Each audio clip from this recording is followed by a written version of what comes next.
Televizije Slovenija. Minuli dni je bilo pri nas toliko detektivov, kot še nikoli doslej. Prvič so se namreč pod pokroviteljstvom sveta mednarodnih preiskovalcev na mednarodnem srečanju zbrali pri nas.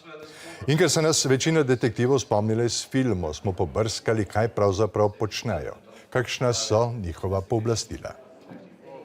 Alan Marr je svojo kariero začel pri londonski policiji. Leta 1991 je ustanovil zasebno detektivsko podjetje.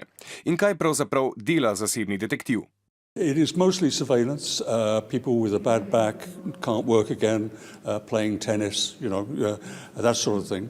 We don't do very much matrimonial, husband and wife, because you do the surveillance and at the end of the day they get back together again and they don't want to pay you. Kakšna je razlika med detektivi iz filmov in detektivi v realnem svetu? I haven't got an old Mac, I haven't got a bottle of whiskey in my drawer, I haven't got a blonde in my office. They have to fill 60 minutes of television and solve the crime in 60 minutes. It's not like that. Marr pravi, da je zasebni detektivski posel v razmahu. Business is growing tremendously, yes. For new people coming in, it is the way forward on the internet. There's so much information on the internet. What you have to be careful of is that information correct? In še, poleg digitalne pismenosti je po besedah Marra v svetu detektivov velika prednost ženski spol. Women are very, very good at getting information. On a surveillance, one woman in a car, no problem.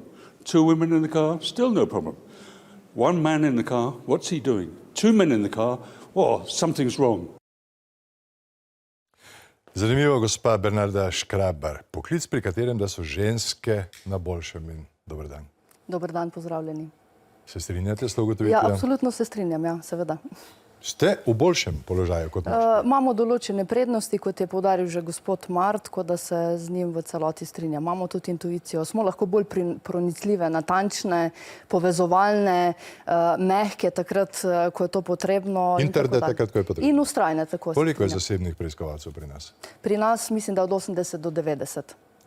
Je res to, drži tudi za Slovenijo, da je dela za zasebne preiskovalce vedno več? Lahko govorim iz svojega stališča. V naši agenciji imamo vedno več dela. Delamo v večini za podjetja, nekje 95%.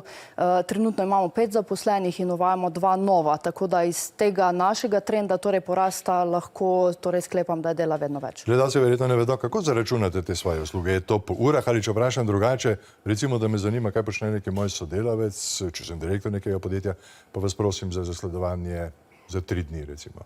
Kar se tiče tega, da vas zanima, torej najprej potrebno poudariti, da je potrebno proučiti, ali imate sploh upravičenje, torej ali obstaja nek sum, recimo na kršenje bolniškega staleža, ali da delavec recimo goljufa pri potnih stroških in se ga sumi, ne pomeni samo, da vas zanima, kaj počne, ker to ni potem upravičen interes in mi torej primera na tak način, da vas samo zanima, ne moremo prevzeti. Recimo, da ga imam, koliko me to stane? Tako, urna postavka je med 50 in 70 evrov na enega detektiva, je pa odvisno torej od dolžine samega primera, ali je potrebno torej delo enega detektiva, več detektivov, zavisi od težavnosti primera. Kaj pa pogoji za ta poklic? Je lahko vsak detektiv?